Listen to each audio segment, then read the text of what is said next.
Hey everybody, this is Paul, and today we're going to talk about cold hardiness. So we had a viewer, Gary Bishop, make a comment requesting us talk about this more. So here you go, Gary. We got this information from the UCCE at the Pattaya Festival this year, and these are 20 dragon fruit varieties that have been evaluated. So don't forget, cold hardiness is important, but don't forget heat tolerance and sweetness of the varieties, and weight of the fruit, and how long it takes for that fruit to harvest. So out of all this data here, what I think is first is Valdivia Roja is going to be the toughest, followed by El Grullo, and third and fourth are actually Guatemalensis here, Physical Graffiti, Halley's Comet, and fifth I'd put Lisa or Sabra, or Arjona. They're all these highlighted ones will do fine, Armando as well. And let's see, next I'm going to show you out in our field El Grullo and these Guatemalensis varieties here and Armando, so you could kind of see why they are more tolerant or tough to Southern California climate. You can see that this El Grullo is really cold hardy. First off the bat, you can see the thickness right here of its ribs. So definitely a nice thick and hardy variety of dragon fruit, you can see. And it just doesn't get much damage at all from the cold weather. You can see some other indicators of kind of the shape up here, how thick and robust that is. Okay, also some red varieties will be pretty hardy too, like this one. Now Armando is also another thick and hardy, heat and cold tolerant dragon fruit variety. You can see why. It's just almost more like a cactus, so it's pretty thick and nice wide stem, as you can see. Now here's Soul Kitchen White, which is a white variety, but this scored pretty well, and you can see there's not much damage either on that thing. So these are very different looking in their own way. You can see this one's been growing like crazy all winter, Soul Kitchen White. So definitely this one is a more hardy variety. Now let me show you what happens when they're not hardy, and I'll show you some damage. Alright, here's some cold damage on dragon fruit, as you can see. A little bit of yellowing. This is an unknown variety. And then look at down here. This is the sad, what happens to dragon fruit that can get rot. And so you can see it's all squishy in there. It's really gross. Look at this piece. I'm gonna have to cut this here. But I wanted to kind of let it be so you can see what happens, just how squishy it turns into mush. You can see if I broke this, it would just leak everywhere. So that is the bummer about the frost and cold weather. And again, this is a less cold hardy dragon fruit, and this is what you can see. It kind of turns to mush, usually from the tips back. So you can see it's up here too. So I'll cut it out. Eventually I'm going to cut this off today, right here, and wear gloves and try not to get any of that stuff on you. It's nasty. So tonight is the first night this season, this winter, below 40 degrees predicted. It's 46 degrees right now. And these two I'm going to leave. This Harrison on the left is pretty tough, and San Ignacio is a small cutting, but that thing's tough and old, so it should do fine. If you don't do anything, this is what happens when you get cold weather. This is a Pride of Fallbrook I bought, and it had some frost damage last year. So you can see it right there. The frost kind of stopped this new piece from growing, so it's not very tall. And there's another one down here. So you can see that it started growing, and then the frost stunted it because this has some winter growth. Something trellis like this tonight, like this new growth here, I may lose it, but we'll see. This is Delight. I'm interested to see if it could survive.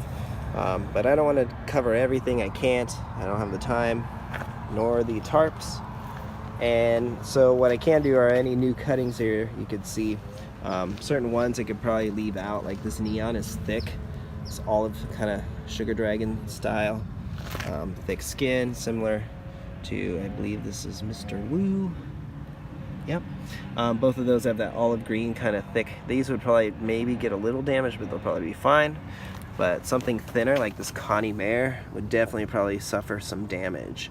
especially anything yellow skinned. I'll talk about those in a second. So I'm going to definitely put all of these in my garage tonight, but if I didn't have the room, I'd certain varieties, something like this or a white flesh. Most white flesh varieties are more sensitive to frost, need to go inside. Also yellow skin varieties too. This K55 I would do fine tonight in the low 40s is what's, no sorry, it's going to be about 36 degrees tonight is our low, 36 to 37. So this thing would survive, but again, I'll put it inside. But I wouldn't worry about a cutting like that or something like this large neon. Now, the red ES1 is a bit more sensitive, it feels like. It's a younger, kind of thinner piece, so I definitely am going to put that inside along with Pink Panther because this is a new growth. And then this Columbiana would definitely not do well in the frost or anything in the 30s. So anything 40 below, something like this Columbiana needs to go and be protected until it gets more mature. In addition, you really, something like this this purple haze here, whoops, has this new shoot here, new growth, see it? So that will abort if it is in the high 30s tonight. So I don't want to lose that on this new cutting. It's doing well. Also anything that's kind of weakened, this is a Laverne Red I got, and it wasn't doing too well, trying to bring it back to life, and we don't want it to suffer from any cold weather. This is a young axe cutting, definitely needs to go inside because it's young, it's thin, and it's a bit more sensitive. It doesn't have that thicker kind of sugar dragon or neon olive skin. Lastly here, I can show you that these two are unknown red varieties. They're going to really thick. They're going to do fine in cold weather.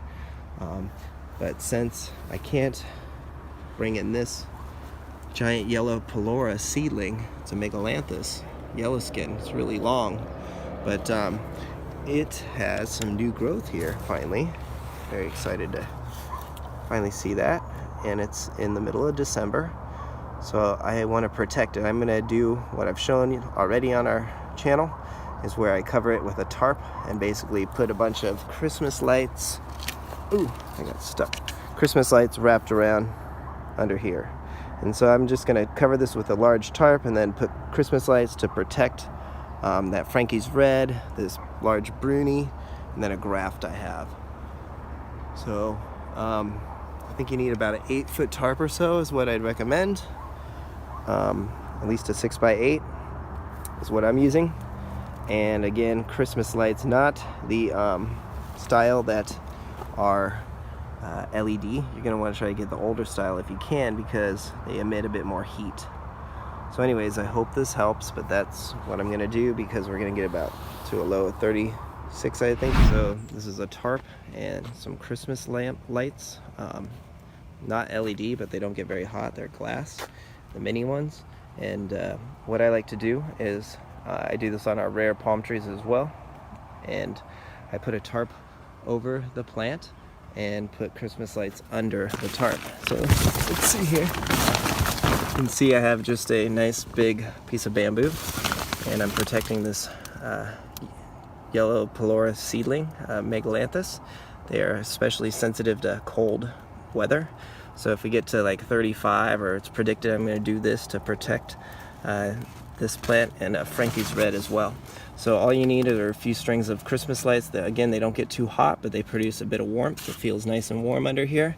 And I try not to let the tarp touch the dragon fruit plant, so that way it won't get its tip burnt. So this will definitely work if it gets probably down to the upper 20s, I would say, which is very, very rare in our climate. So we only get to maybe 30, low 30s once, twice a year for that. So I'm gonna try this strategy out, and I expect it to keep our plants safe. This is Paul, and I've already talked about this chart, but I really want to focus on cold hardiness today in plants that are on here that score under 3. They will get frost damage even in a mild winter, in my opinion. This winter has been pretty mild. We've been in the high 40s and a few nights into the upper 30s, and definitely American Beauty's gotten a lot of damage and some other things as well. So let's go talk about first what's weakest here is number 1, and that's going to be a yellow variety of dragon fruit. So here's like our Columbiana here, and it it's been in the garage this whole season. It's just slowly shriveling up because it's just not growing any roots. It's just, if it's not warm enough, this thing doesn't grow at all. Here's a Yellow Cross 68, no new growth here, and I keep that in the garage as well. That's a half yellow dragon fruit and half, I believe, Guatemalensis variety. Here's Frankie's Red. That thing does not like the cold, so you can see we've been using Christmas lights to keep them warm, and our giant yellow Pelora. So all of these despise the cold, and that's why I have these Christmas lights on. It was at 41 degrees last night, so I light these up and then cover it with a tarp. You can see this thing is doing pretty well, but it's just stopped growing completely. So these are definitely, if you don't protect them and keep them inside, they'll definitely get damaged, or something like this Frankie's Red would probably die if I didn't keep covering it up at night, even though it's only in the low 40s. All right, let me go show you some more heavily damaged varieties. Okay, so according to Ty at Spicy Exotics, it's been found that American Beauty is the same as Bien Hoa Red. So, however, they were scored differently. So Bien Hoa Red was marked at like 1.75 according to that data sheet, and American Beauty was at 2.75. And I think that's definitely wrong. That's what's happened here from the frost. It was doing really well until this piece is about a foot long, and the frost just damaged it right there all the way to the stem. So I'll probably have to cut it here and see if I can save the rest of this piece, as you can see. So bummer about that, but I'm gonna leave it. It might stay. We'll see. The stem might bounce back, but that was one piece of evidence to show it easily gets damaged by frost. There's some down there by the stem as well. See that rot? And some right here too.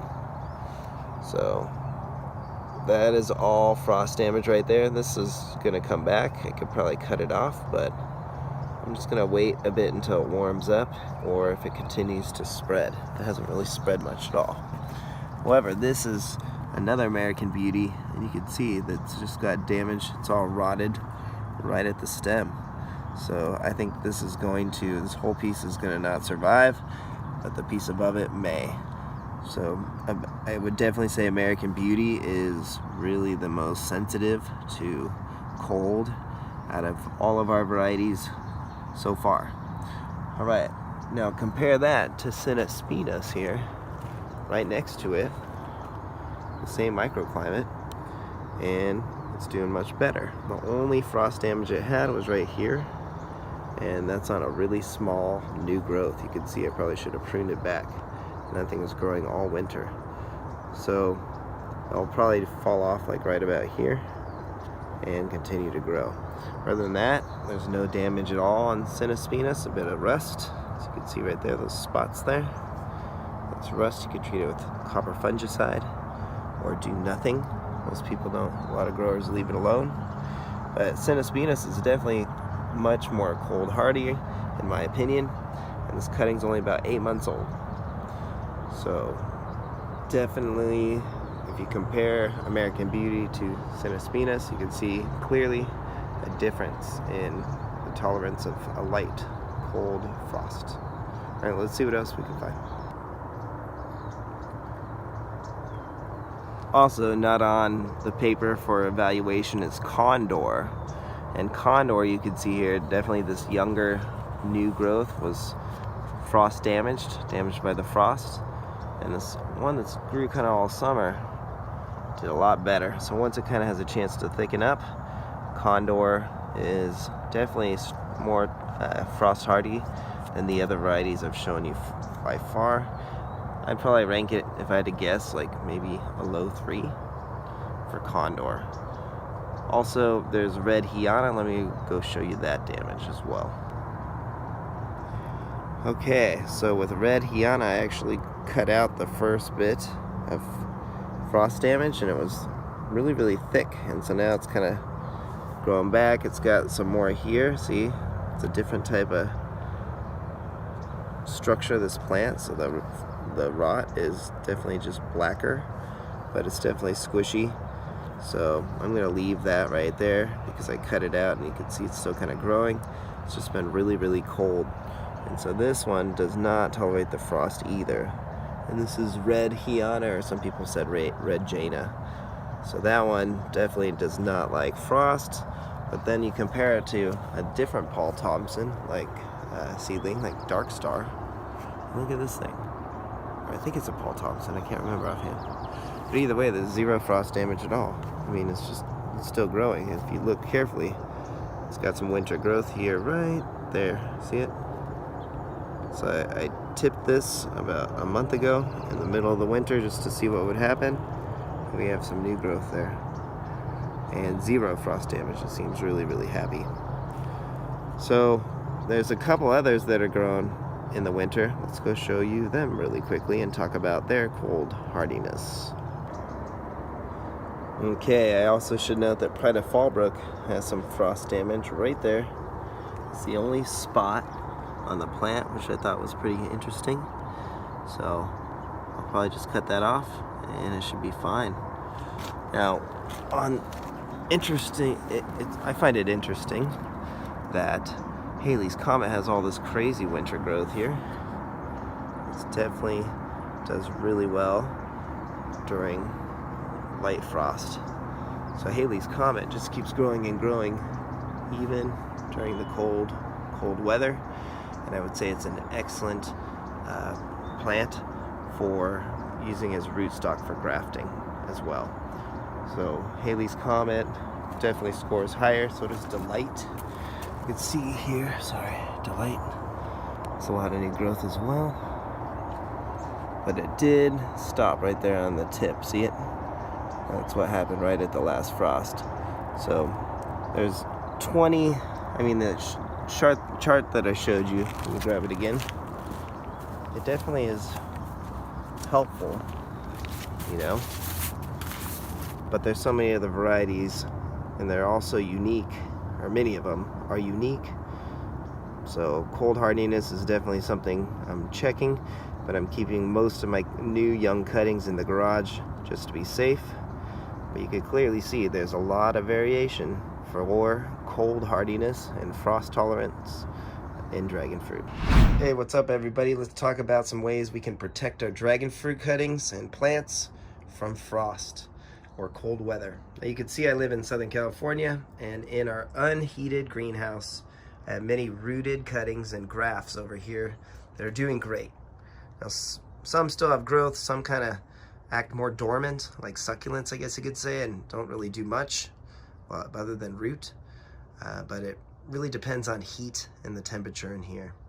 So we've had some lows of 39 degrees recently, and everything does fine in here. Last year we had a low of 29 for a short duration, and everything did well in here as also.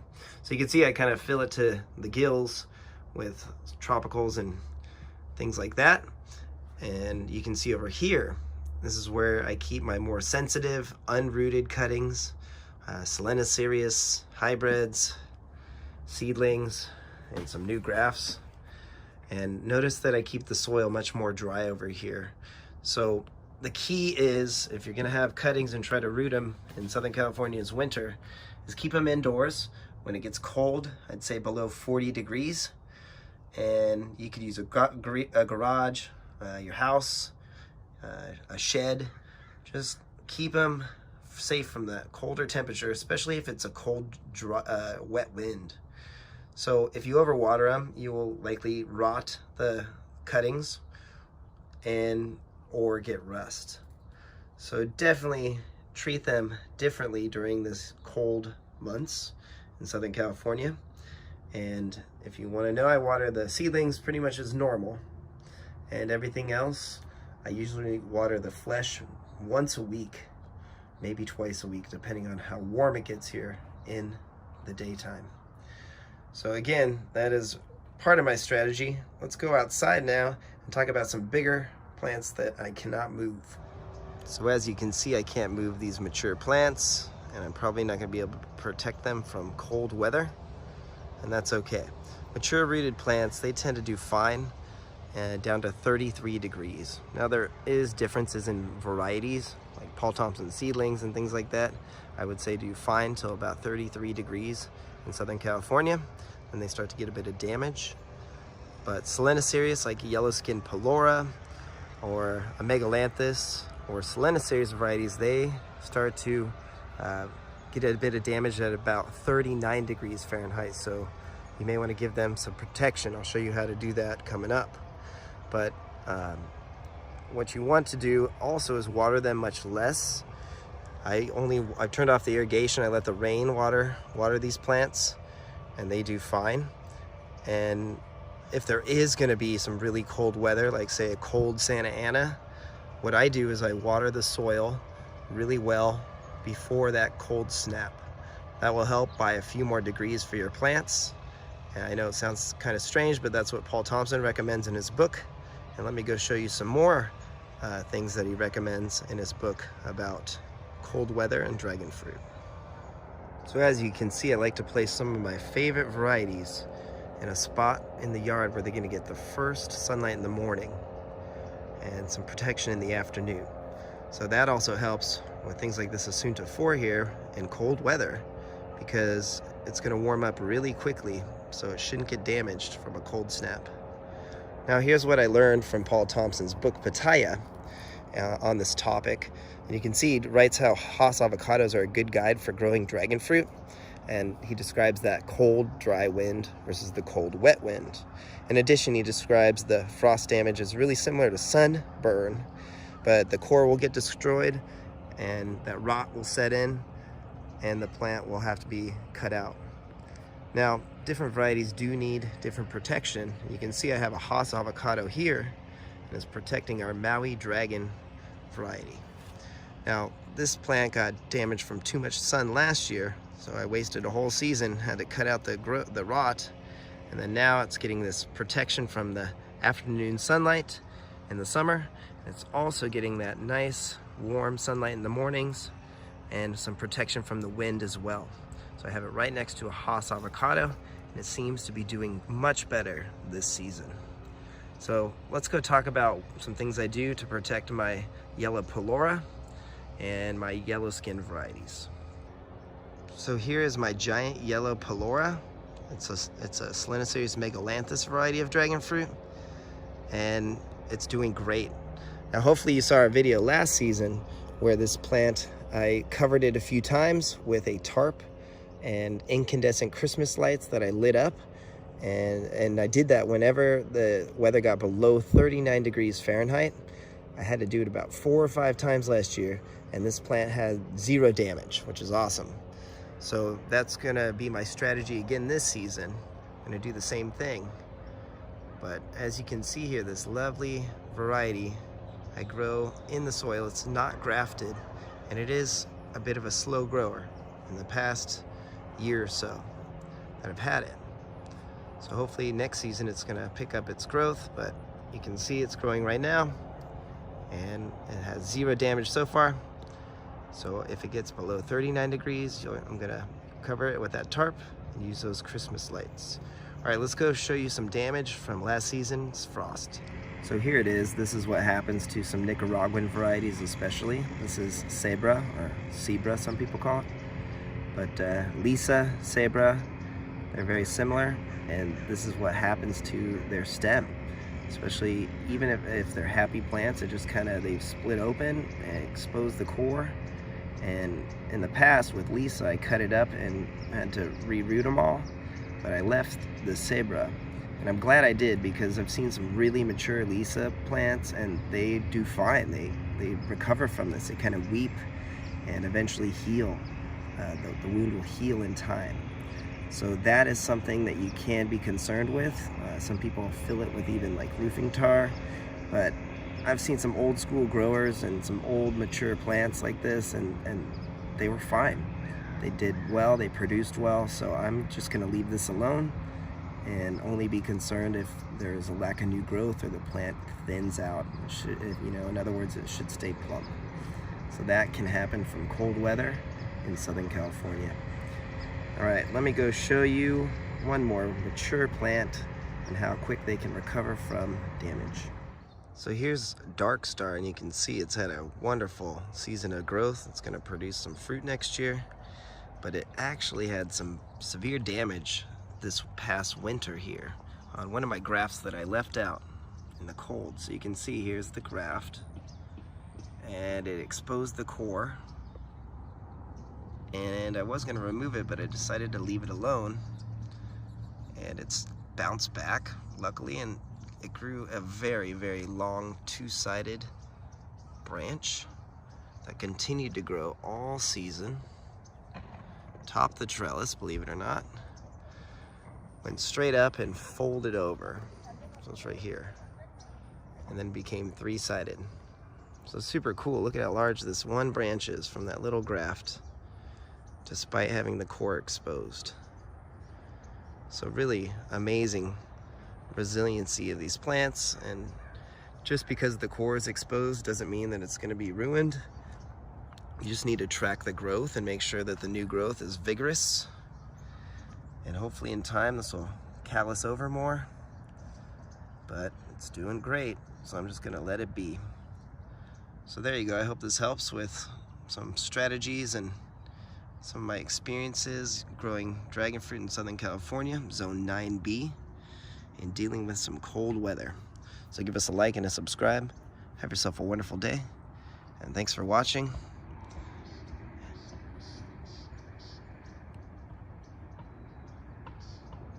Take care.